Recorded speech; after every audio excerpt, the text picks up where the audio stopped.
प्रभु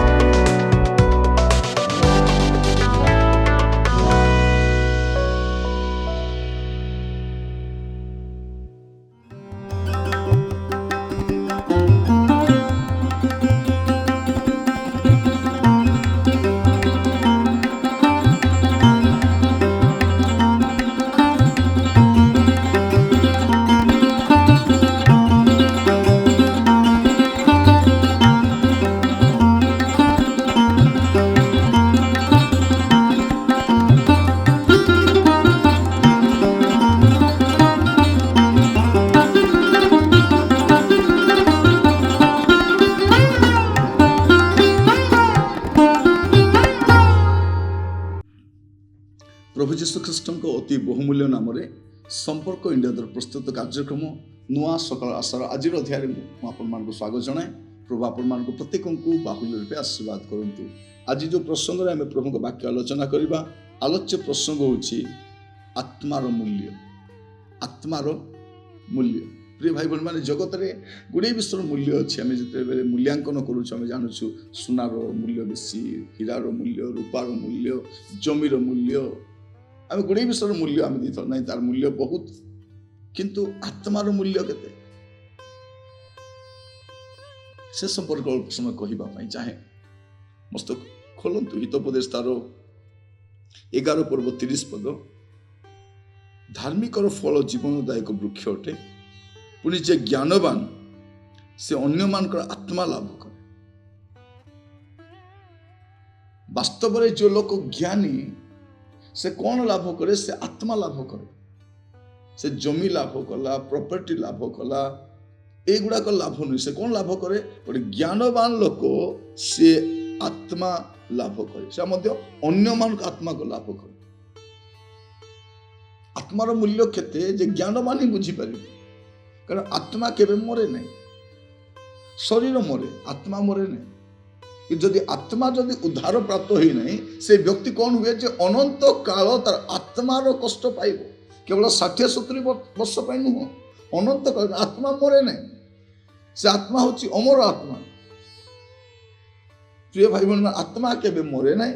आउ से आत्मा कौन करे? जे सबु बेले बंची रहे। आ ज्ञानवान लोक जानी जे एई लोक 70 वर्ष तार जीवन सारिला परे तार अनंत काल कोठी काटिबे। तेणु से ज्ञानवान कौन करे? अन्यर आत्मा विषय जत्नवान हुए। आत्मा प्रमुख दास मान किए? आत्मार रक्षक से माने, आत्मार जत्न से नियंती, आत्मार प्रतिपालन करते से माने। ज्ञानवान लोक कौन करे? से आत्मार जत्न निये। ज्ञानवान लोक कौन करे? से आत्मा लाभ करे। आत्मा प्रिय भाई भाई माने शरीर रे आमे मरु, आत्मा रे मरि न थाउ। किंतु जदि आमे शरीर रे थिबा समय जो प्रकार पाप कर्म करू, मृत्यु पर से शरीर रे से आत्मा प्रवेश करिवो और से शरीर नरक को जीवो और से कलबल हो। तेणु ए शरीर रे गोटे आत्मा दरकार अछि। मला परे अनंत काल पाई गोटे शरीर रे आत्मा, कारण मनुष्य आत्मिक मनुष्य अटे। आम शारीरिक जीवनधारी अटू, किंतु आम आत्मिक मनुष्य अटू। तेणु मन रखी था, जदि जिते जड़े लोक ज्ञानवान लोक से कौन करिवो? से चेष्टा करिवे अन्यर आत्मा को लाभ करने। कारण आत्मार मूल्य समस्त संपत्ति अधिक।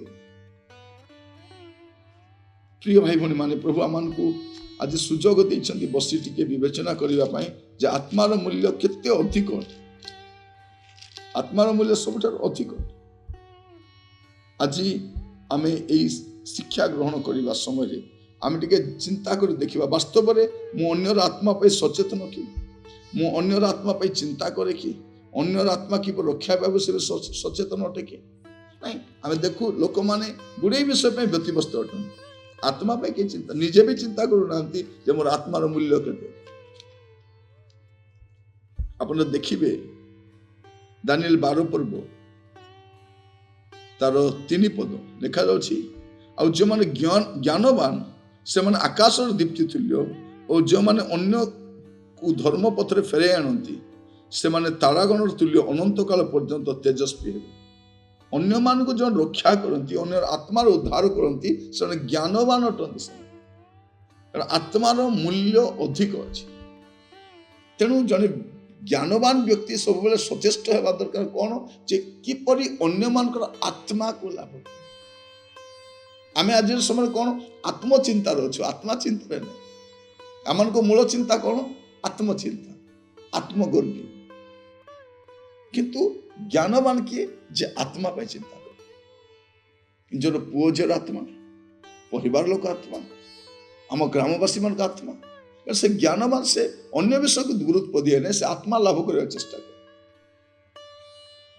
प्रिय भाई भनी मान चिंता कर देखु जदि आप ज्ञानवान बोली मन कर अन्यर आत्मा विषय आप चिंता करते अन्यर आत्मा किपर रक्षा पाइब जड़े व्यक्ति किपर उद्धार पाइब से विषय चिंता ज्ञानवान वास्तव में से कथा ज्ञानवान अन्यर आत्मा को लाभ कर आमे भावुचु जगत ही सब किछि जगत धन ही सब किछि जागतिक विषय पे व्यतिव्यस्त होचु जागतिक मोहमाया माति होचु आमे भावुचु जगत जगत किछि नुहे जगत दी दिन आमे आसी टेम्पररी आसी की पळेबो एठु किंतु आत्मा कोठी छी मनुष्य आत्मिक मनुष्य आत्मार मूल्य सब अधिक कारण जने लोक जदि पापरे जीवन काटिला तार शरीर आत्मा से कोडी पकाइबे अनंत नरक प्रिय प्रभुकर लोक माने प्रिय भाई भौणी माने आज ध्यान करने समय यही नुआ सकाल आशा मुझे आपण मान गोटे आशा देवाई चाहे जे आपण मैंने आज पुणी आपण आत्मा विषय चिंता करें आज आपण जीवन निमित्त आप चिंता करके देखो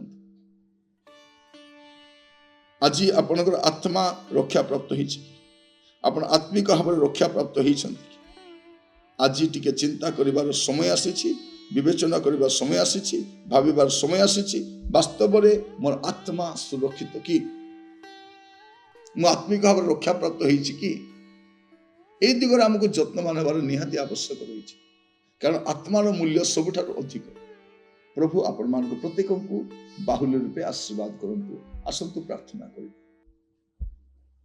अनुग्रहकारी पिता परमेश्वर आम आपको धन्यवाद दूछु प्रभु आज आम वाक्य ध्यान करने समय आत्मार मूल्य जे केते अधिक प्रभु से विषय में आलोचना करूँ प्रभु आम प्रत्येक धन कमाइबा चाकरी व्यवसाय वाणिज्य घर बनइबा जमी किणवा सुना किणवा आम भावुँ यार मूल्य सब अधिक किंतु प्रभु आपणकर वाक्य कहे जे आत्मा सबुठार मूल्यवान अटे आ ज्ञानवान लोक से विषय चिंतित और सचेतन हुए प्रार्थना करे प्रभु जो माने जागतिक विषय पर व्यतिव्यस्त होचंती किंतु आत्मिक जीवन पर व्यतिव्यस्त नहंती वो प्रार्थना करे से उनको दया करंतु प्रभु जे पर आत्मा विषय सचेतन नहीं पाए प्रत्येक को दया करंतु आदर महिमा गौरव जुगे जुगे आपन प्रभु प्रार्थना मोर प्राणर प्रिय यीशु का नाम रे मांगिली आमीन प्रभु आपण मान प्रत्येक को बाहुल्य आशीर्वाद करंतु प्रभु अनुग्रह कले आसंता काली नुआ अध्याय जड़ित हवा विदाय दियंतु नमस्कार।